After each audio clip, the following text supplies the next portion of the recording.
fresquito que nos va llevando a otro momento de la mañana que vamos a compartir después de identificar este programa, por supuesto. Cada día puede ser el comienzo de algo maravilloso. La vida mía, un viaje de 3 horas entre la música, el paisaje de las palabras e historias de vida. Siempre en 103 Arroyos, desde las 9 de la mañana, el programa de Adriana Gaitán. La vida mía.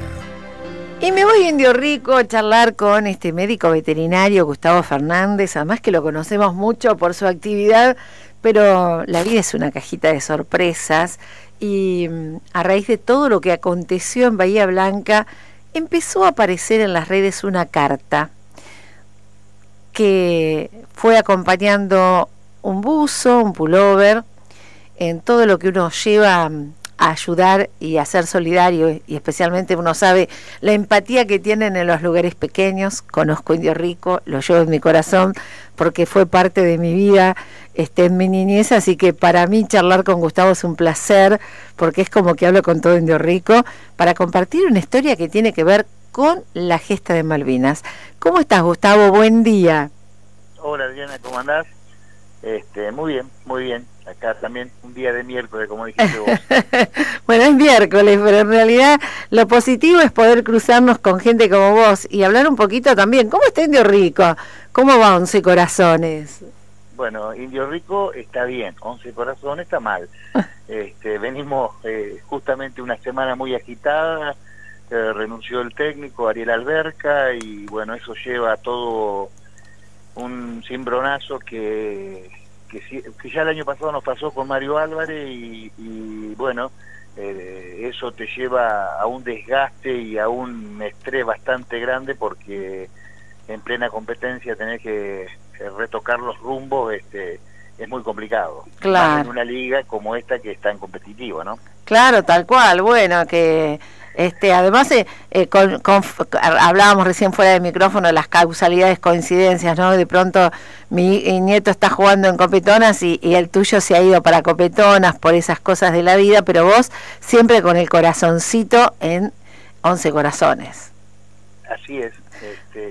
Soy el presidente y bueno, tratamos de hacerlo lo mejor posible por la institución y por el pueblo, ¿no? Sí, además son tiempos muy complicados. Además, bueno, alguna vez, no sé si hemos hablado también, pero nos hemos cruzado con el tema de la fiesta del Cordero al Disco, pero hoy realmente salió lo del fútbol porque sé que sos un apasionado, pero también sos un apasionado de ayudar. Y en esto de ayudar, contale a los oyentes qué pasó con algo que mandaste a Bahía Blanca a raíz de la situación que se produjo en el mes de marzo. ¿Y de dónde viene toda esta historia que nos va a unir a Malvinas? Sí, es una... bueno, el Club 11 Corazones inmediatamente por redes, nosotros tenemos una página muy importante que mucha gente la sigue y automáticamente el club se puso a disposición de Bahía Blanca, inclusive dando la posibilidad de conseguir agua a través de el sistema de ohmos invertida que tenemos nosotros, como en Oriente, esa posibilidad de poder acercarse y traíamos envase del agua y bueno, y enseguida a pedir las donaciones que son tan importantes en estas circunstancias. Y ahí nos combinamos con un grupo de clubes de Pringle y empezamos a trabajar en conjunto para enviar ayuda a Bahía Blanca en una situación tan compleja. En lo particular, fue una campera que lo trajo Edgardo Fernández, sí, del equipo Renault, cuando hicimos una fiesta automovilística y bueno, para no hacerlo muy largo, esa campera quedó, de mis hijos no le anduvo y quedó guardada, y por esas cosas de la vida que uno no se explica por qué nunca la di, por qué nunca la regalé, teniendo familiares, amigos que la podrían haber usado, sí, y quedó siempre en el ropero, en una bolsa muy cuidada, como algo particular, y justo con esto, cuando dije, es el momento de que esta campera cumpla su función. Permitime un alto, recordar que Edgardo Fernández es el gran preparador de automovilismo, oriundo de Indio Rico también. Oriundo de Indio Rico. Sí. En esa oportunidad vino Lodi Palma y otros corredores. Me acuerdo. Así que fue una fiesta muy grande y bueno, esa campera particularmente tenían un costo importante porque la finalidad era recaudar fondos para el Instituto María Pérez Berrieri y comprar las computadoras.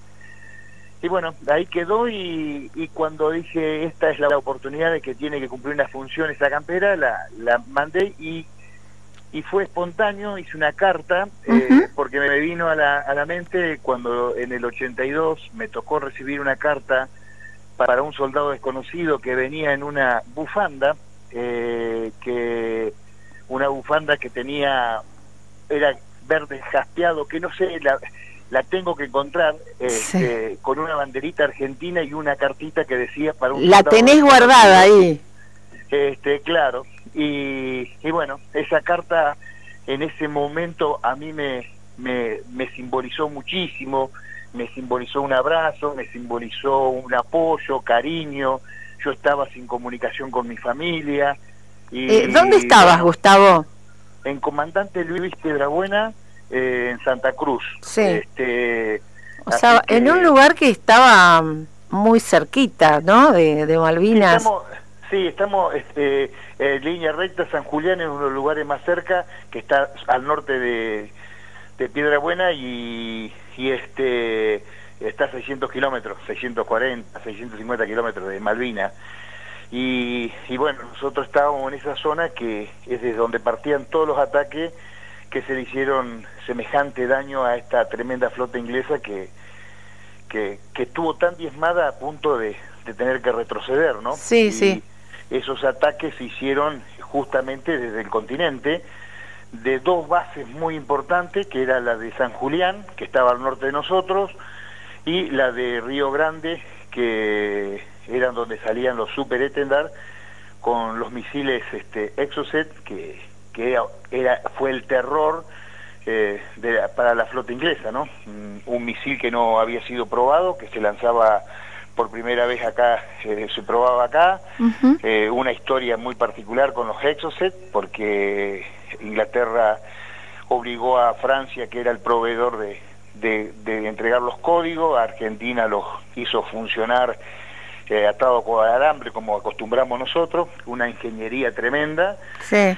Y bueno, nosotros estábamos en esa zona, en ese despliegue, que lo que hacíamos básicamente, en mi caso, era logística, es el apoyo tanto a las islas a través de mercadería, o sea, de alimentos, de municiones, de ropa, de los víveres especiales, que eran los víveres que entregaba el pueblo.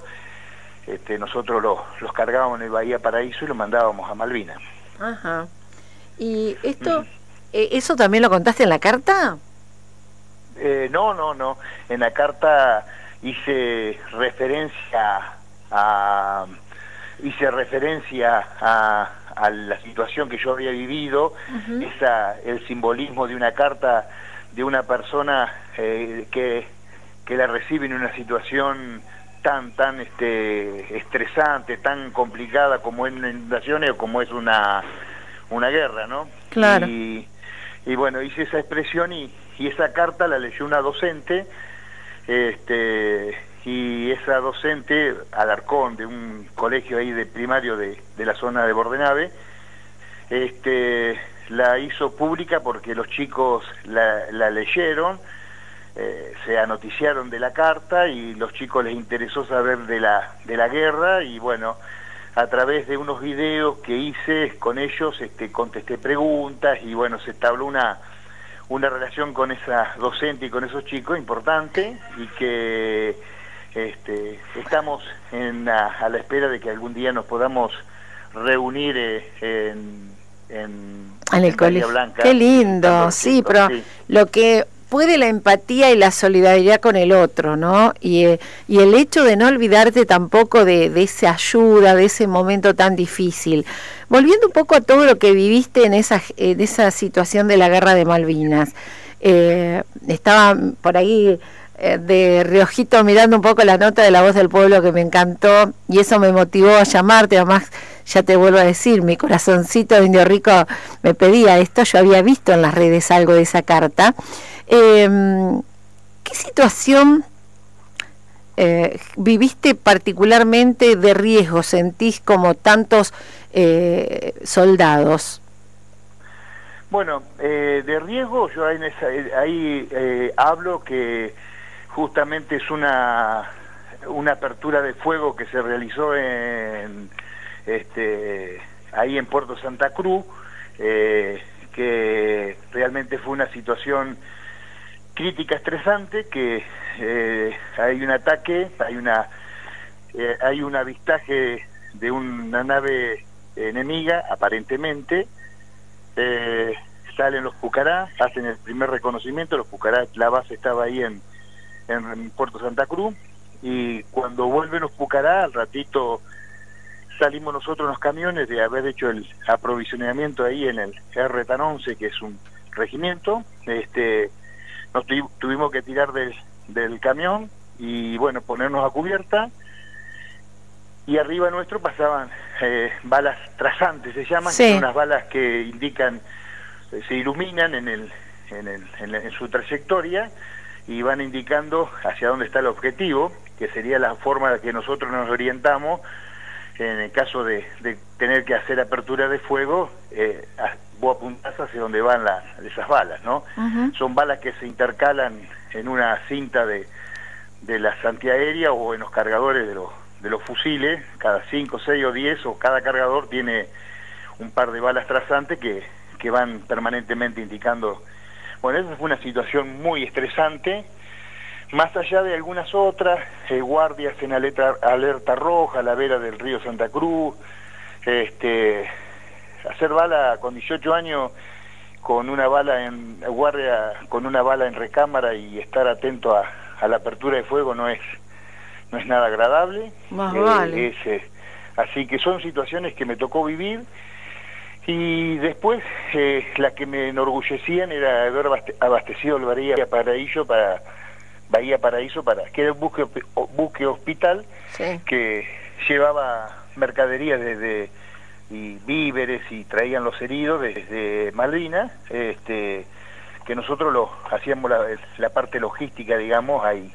La verdad que eso me generó, imagínate que en una vez que cargamos el Bahía Paraíso, sí, hacían menos 24 grados centígrados, o sea, un frío tremendo. Fue el peor invierno, uno de los peores inviernos en la historia del sur patagónico, ¿no? Y qué justo con esta guerra. Sí, y bueno, nuestros soldados, los que defendían las pistas, esta que yo te comentaba, que son 5 bases aéreas, sí, 6 bases aéreas que desde donde se atacaron a la flota, mis compañeros, mis camaradas estaban haciendo guardia en pozos de Zorro con 20 centímetros de nieve y dormían ahí.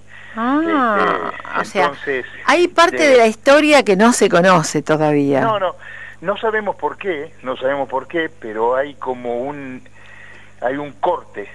Lo que ocurrió en continente no se puede contar. Lo que ocurrió en el litoral marítimo patagónico no se puede contar. Y hay más de 20 incursiones inglesas hacia el continente. Eso nunca lo supimos. No, a partir de 2015, que se desclasificaron los libros de guerra, y algunas operaciones que son más graves, faltan justo la hoja, se quemó ese archivo, pero las que sí podemos, las que sí se pueden contar con documentación fehaciente, es desembarco de buzos tácticos en Comodoro Rivadavia, que era para ir a sabotear los tanques de combustible. Sí. Pero no están los libros que tienen que avalar una apertura de fuego con toma de prisioneros y muertos ingleses en cabecera de pista en Comodoro Rivadavia. Después está por ley de héroe de guerra, sí, los 10 caídos en Caleta Olivia, cuando una misión inglesa, buzos tácticos SAS de ingleses, derribaron un helicóptero, que a nosotros nos dijeron que era un accidente, como sí, a mí me dijeron que la apertura de fuego que se hizo era un helicóptero amigo, o sea, un helicóptero nuestro, Sí. que había entrado por otra banda. Nosotros siempre te contaban una historia distinta. Siempre todo distinto. Y bueno, en Caleta Olivia también dijeron que eran un accidente, y hoy se sabe que fue derribado por un misil. En Cabo Curioso, que es la entrada, digamos, a Puerto San Julián, Sí. ahí hay una apertura de fuego importantísima, pero importantísima, con relatos que yo los he escuchado en primera persona de quienes participaron en distintas ocasiones, y donde seguramente se cree que hubo más de 30 ingleses muertos. Pero hubo bengalas, apertura de fuego, buques que hacen interferencia a las comunicaciones. Realmente es algo muy, muy importante lo que ocurre ahí. Y Tal cual. Sin embargo, está como desconocido, ¿no? Sí, hoy se sabe, hoy están en los libros de guerra avalando lo que yo te conté que yo viví. Eso, tengo el documento del libro de guerra en mi poder. Sí. O sea, no en mi poder, tengo las fotos de donde se describe esa operación. Y en este caso, porque uno está viendo en estos días, hemos visto, más lo entrevistamos, a alguien que dice fue el único corresponsal de guerra, que es Nicolás Casanseu, está a cargo del reconocimiento en la gesta de Malvinas, pero como tu caso hay muchos, incluso de gente que ha estado dentro del territorio, y que no han tenido ese reconocimiento, que no pasa por la pensión, porque yo sé que no buscas la pensión, sino por... Yo necesito el honor. El honor, claro. Sí, porque a mí me mandaron con 18 años, 19, sí, porque yo estaba ya en la facultad, yo ya había hecho el servicio militar obligatorio, y me reincorporan, y a mí me obligaron. A mí nadie me dijo, si me invitó, si quería ir o no quería ir. Yo fui. Me llamaron, yo fui a defender la patria. ¿A dónde habías hecho el servicio? En Bahía Blanca, en el Instituto Militar Bahía Blanca, y fui como compañía de intendencia, sí, Bahía Blanca. Y bueno, yo fui, cumplí las órdenes operacionales como corresponde, y a mí me reconocieron como veterano de guerra por las mismas leyes que están los veteranos hoy reconocidos. Hay 3 leyes básicas, una ley del gobierno de facto, que es una ley del 82, que es la ley 22.674, sí. Después hay leyes, la 23.109 del gobierno ya democrático, que esa se refiere al honor y el diploma, de medalla de honor y diploma. Y luego hay otra ley que es la 23.118, que es la que habla de vivienda, de trabajo, de estudio, de cobertura social, médica, y esas leyes a nosotros nos reconocieron como veteranos de guerra, hasta que en el levantamiento Cara Pintada, sí, en el 88, nos corren los límites geográficos y lo hacen 12 millas marinas hacia adentro del mar del continente, y nos excluyen y nos sacan ese reconocimiento. O sea, nosotros éramos reconocidos, y de buenas a primeras por un decreto, sí, que es anticonstitucional, porque un decreto no puede abolir una ley, nos quitan la condición de veterano. Desde entonces es que nosotros estamos peleando por nuestro reclamo, que nos devuelvan lo que es nuestro. El honor. Sí, que me devuelvan la veteranía que me corresponde por ley. Claro. Si tuvieras que, a ver, explicarnos bien, ¿qué es veterano? Porque viste que está la duda. El excombatiente dice uno, el otro te dice veterano. Yo me estoy acostumbrando a utilizar mucho la palabra veterano. ¿Hay alguna diferencia?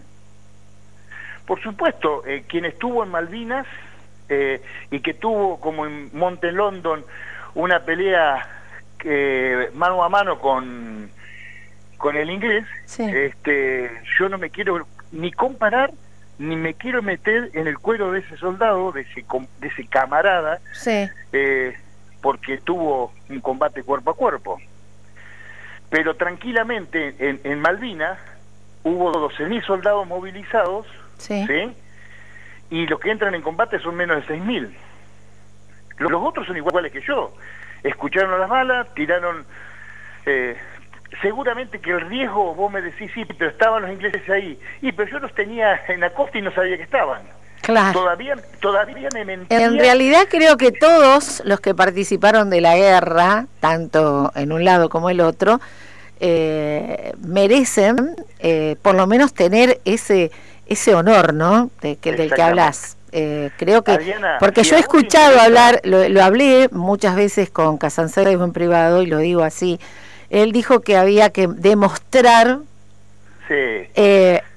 Lo dice, que es el responsable. Sí. Que hay que demostrar. Y ¿sabés qué yo pienso? A ver, demostrar. Que vaya donde tuvimos nosotros. Claro, él fue fácil. Él tenía la credencial y salió antes del tiempo. Adriana, nosotros hacemos una ruta TOA que salimos desde desde San Antonio Oeste. Sí. Que es donde se concentraban todas las unidades y desde ahí se desplegaban hacia el sur, y hacemos todo en la ruta 3, desde ahí hasta Ushuaia, y te puedo asegurar, y yo te llevo, que vea los búnker, cómo están los búnker, dónde estaban los soldados apostados, dónde estaban en Hueraique, allá en Río Gallego, apostados los soldados nuestros, tapados con 2 lonitas y 20 centímetros de nieve.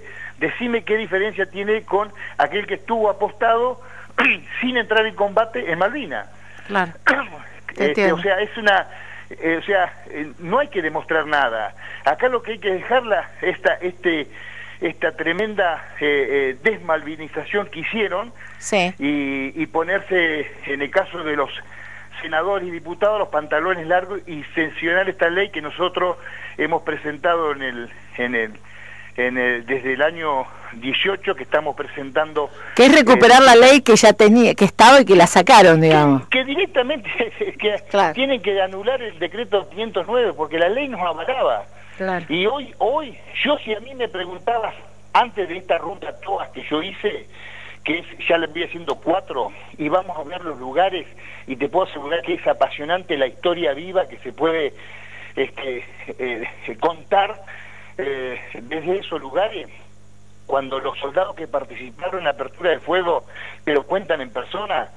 ¿Qué mejor historia que esa para ir a contarle a los chicos a la escuela? ¿Qué es lo que nosotros hacemos cuando vamos en nuestra ruta, ¿no es cierto? Claro. Entonces, ¿qué hay que demostrar? ¿Qué más hay que demostrar? Eso es lo que a mí me duele, que los diputados no se sienten a sancionar una ley que es tan sencilla de interpretar. Claro, y que volvemos a repetir, no pasa por la pensión o todo, pasa por el honor de haber sido soldado en la gesta de Malvinas. Perdón, Adriana, yo en mi caso busco el honor. Sí, pero hay gente que la necesita. Pero yo quisiera ver, yo conozco todos mis camaradas en situación de calle, personas que han entrado en la drogadicción, sí. Personas que han entrado en el alcoholismo, suicidios por esta situación de que les tocó vivir. Yo tuve la capacidad de bloquear todo lo malo lo sí. bloqueé. Sí. Y lo puedo contar algún día en intimidad porque hay un montón de cosas. Yo, por ejemplo, la apertura de fuego, yo no la tenía registrada. Hasta que no leo de mi puño y letra en las cartas que le mandé a mi familia, que es cuando se me abre la cabeza y vienen al recuerdo una guardia que hice, esta que te contaba, a la vera del río Santa Cruz con alerta roja y bala en recámara, sí. Que fue... evidentemente fue tan estresante, me hizo tanto daño que yo la bloqueé, tuve la capacidad de bloquearla. Claro, pero hay gente que no pudo. Pero hay gente que no pudo. No. Y me consta familiarmente de alguna manera. Bueno, lo entiendo. Entonces, ya lo hablaremos. Yo en lo personal te digo, hay que ver cómo la están pasando muchos de mis camaradas y yo me pongo en el cuero de ellos y sí quiero que venga, aparte que es algo que nos corresponde por ley. Claro. Si nosotros la ley hose el 88 nos avalaban. Claro. El 88 por un decreto, chau, no son más veteranos. Eso es una arbitrariedad que no tiene un perdón de Dios de que se haya ocurrido, porque aparte era por cuestiones presupuestarias. Claro. y aparte nos sacan a nosotros y suben oficiales y suboficiales a nuestras leyes, que para ese entonces eran de los soldados, y ahora es también para suboficiales y oficiales. Sí, que ahora yo veo que los están reconociendo a muchos que nunca y bueno, en realidad el soldado que estuvo al frente ya, no está. Si hay un montón hay documentos con 23 millones, creo, o 19 millones cobrando veteranos de guerra. Él tendría 9 años cuando era la guerra. Sí. Hay barras bravas, hay punteros políticos. Sí, es verdad. Acá esto es lo que hay que purificar el padrón y decir, ¿y quién estuvimos? Y lo que estuvimos, muchachos, pongan las cosas como son. Tal cual. Gustavo, la verdad que es un tema para charlarlo muchísimo, pero bueno, quería aprovechar esto, desde dónde surge toda esta historia, ¿no? ¿Cómo fue tu devolución de alguna manera con una carta, con ese pullover? ¿Cómo afloró todo lo tuyo? Que además sos una persona querida por mucha gente, no solo en Indio Rico, en Tres Arroyos, muy ligado al campo, sociedad rural nos hemos cruzado muchas veces, o sea, es una persona que, como decías, logró sanar o bloquear eso que viviste, pero en este momento está bueno darse la oportunidad y que nos demos la oportunidad de conocer realmente la historia. Yo antes de cortar, de que terminemos, y estaba hablando, y yo lo que a nosotros nos avala son los documentos históricos de guerra, ¿no es cierto? Claro. Pero para aquel oyente que esté interesado en lo que yo estoy diciendo, que lean Operación, el libro de Marcelo Larraqui, Malvinas, la guerra invisible, que explica la Operación Mikado. Bien. Operación Mikado fue una operación estratégica de Inglaterra que era bajar comando SAS en Río Grande para aniquilar, matarlos a los aviones, matar los pilotos, destruir los aviones y destruir el Exocet, y que desde Río Grande se haga una avanzada hacia la Patagonia. Marcelo Larraqui es un escritor, periodista que encontró el piloto que es Hawking, el piloto que tripulando un chiquín fue y llevó a los comandos, y los comandos por unas cuestiones de detección de los radares fueron bajados en otro lugar y no pudieron completar la misión. Esa misión no se completó porque los soldados nuestros salieron a su encuentro. Claro. O sea, el que le interese Malvinas y la parte que ocurrió en el litoral marítimo patagónico, hay suficiente documentación y este libro está contado, pero por el piloto enemigo. Los veteranos ingleses no pueden creer que nosotros no estemos reconocidos. Algunos de ellos que nos apoyan, porque hoy está la hermandad entre personas que no tuvimos nada que ver, de las cabezas políticas del momento. Tal cual, es ellos cierto. Han dejado su medalla de reconocimiento de veterano acá en caución hasta que nos reconozcan a nosotros. Imagínate que bueno, está todo dicho.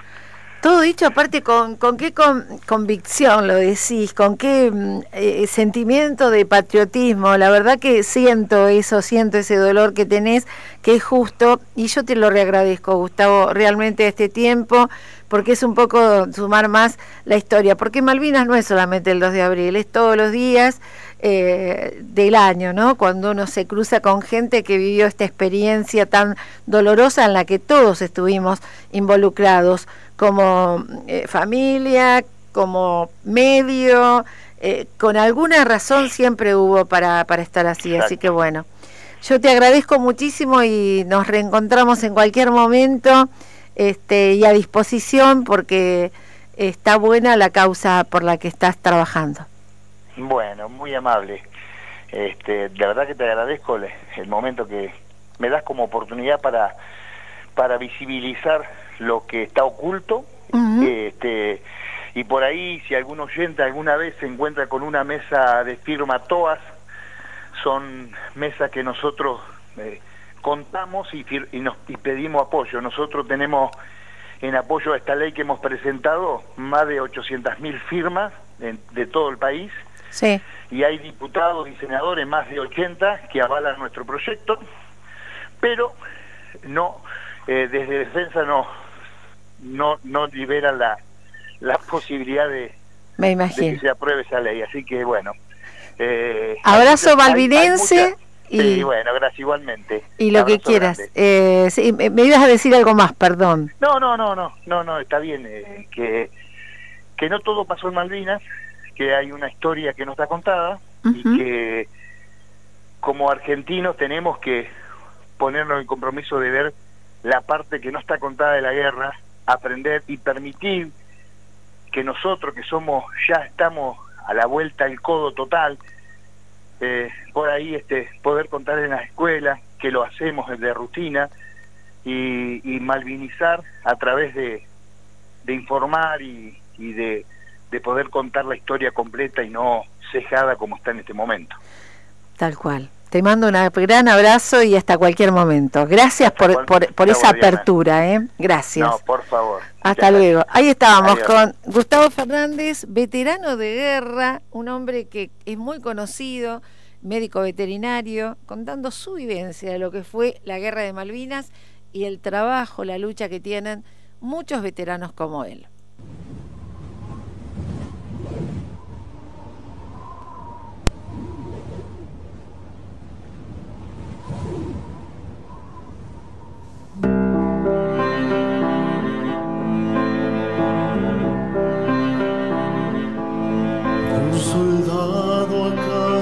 Regresó y un niño enfermo se curó, y hoy no hay trabajo en bosques de la lluvia,